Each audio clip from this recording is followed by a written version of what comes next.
paz do Senhor a todos. Hoje vamos refletir um pouco sobre as alegorias bíblicas. E hoje vamos discorrer um pouco sobre a questão da árvore e dos seus frutos. Até porque a Bíblia está repleta de alegorias no que tange a árvore, representando o ser humano, né? E os seus frutos, né? Representando as nossas obras, aquilo que nós fazemos. Enquanto que a árvore tem a sua finalidade de representar o ser humano e os seus frutos, as nossas obras, né? Biblicamente, de forma alegórica. Pensando nisso, a gente começa a refletir nos nossos dias de hoje,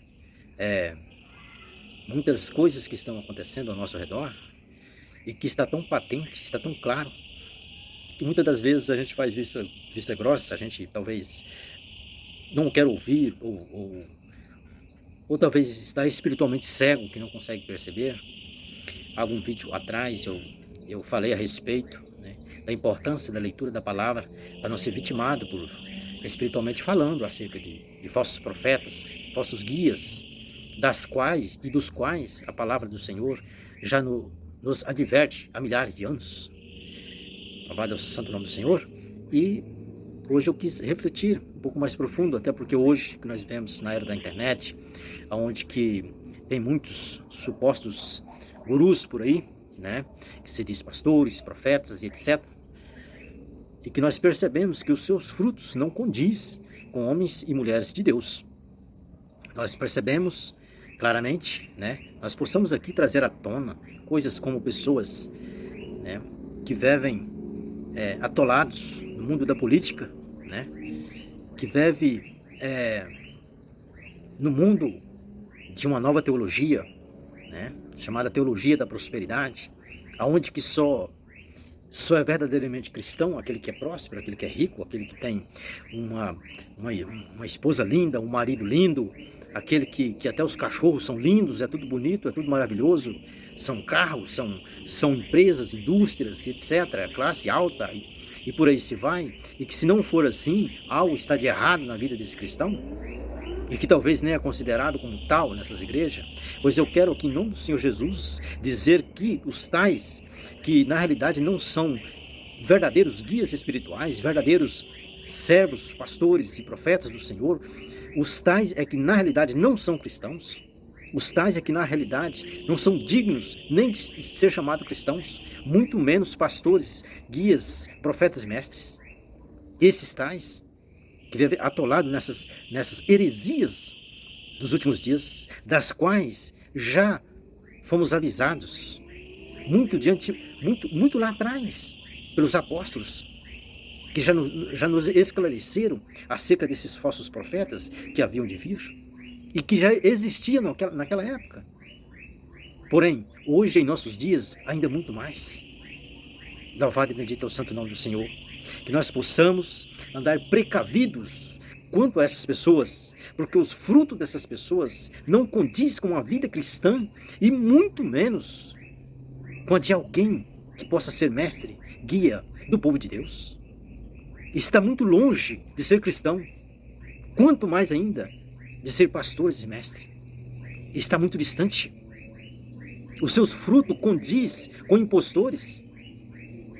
Os seus frutos está mais próximo daquilo que diz a palavra do Senhor acerca dos anjos das trevas que se transfiguram em anjos de luz, os fins dos quais serão conforme as suas obras.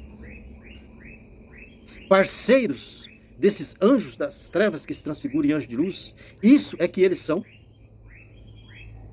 Esses falsos guias, falsos mestres, falsos profetas, que são conhecidos por todos nós, que não se faz nem necessário citar nomes, porque todos nós a bem conhecemos, que possamos andar precavidos quanto a eles, porque assim diz o Senhor nos seus dias, o nosso Senhor Jesus Cristo, que um cego guiando outro cego, ambos cairão na cova. E quando ele citou essa mensagem, olha o contexto dessa mensagem do qual ele citou, ele estava se tratando de pessoas ali que eram pessoas formadas na lei, que eram pessoas eruditas,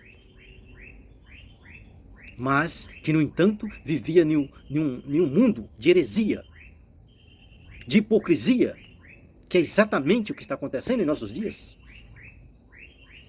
pessoas que apregoam a pessoa de Jesus, que apregoam o evangelho de Cristo, mas que não vivem. Remeto os tais novamente às palavras do Senhor Jesus Cristo. São como sepulcro calhados. Por fora é lindo, mas por dentro estão cheios de ossos secos. Essas mensagens são trazidas, se naquela época, há 2000 anos atrás, há 2000 anos atrás já era assim, já estava de tal forma. Muito mais em nossos dias.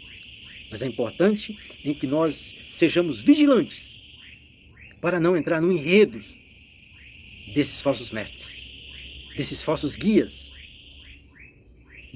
espiritualmente cegos. Cegos não porque eles são, digamos assim, analfabetos, muito pelo contrário. São mestres, doutorados e etc. Mas espiritualmente eles vivem longe do guia supremo, chamado Espírito Santo, da verdade, o Espírito Consolador. Eles vivem muito próximo da letra, mas distante do Espírito. E isso nos conduz a uma cegueira espiritual. Assim eram os fariseus, os escribas, os mestres da lei na época de Jesus. Eles conheciam tudo acerca da lei, acerca das profecias.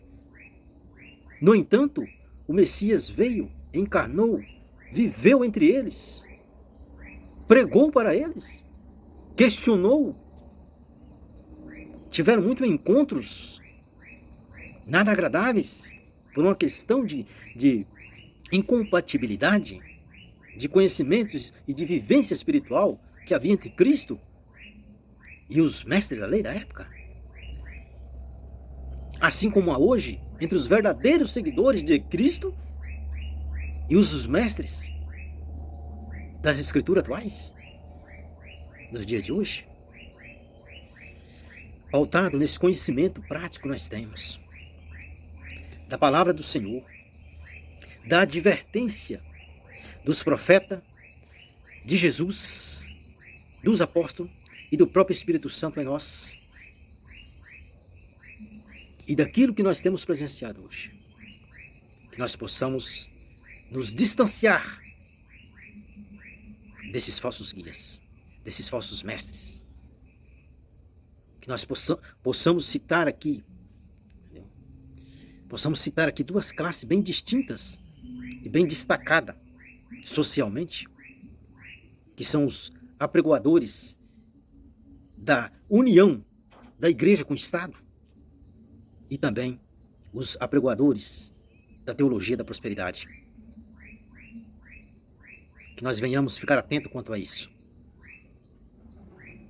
para que nós não sejamos mais uma vítima desses impostores. Vamos ler mais a palavra do Senhor. Vamos buscar mais do Senhor, para que o Espírito Santo seja pleno em nós e para que nós realmente sejamos casa de Deus, morada de Deus em Espírito. Porque assim, certamente, nós estaremos livres desses falsos guias, falsos pastores, profetas e mestres, dos quais tanto foi avisado pelos apóstolos, o qual nós deveria ficar atento, porque eles viriam com seus enganos, com as suas trapaças, vestido de ovelhas, mas são lobos devoradores. Venhamos meditar nisso. Fica com Jesus.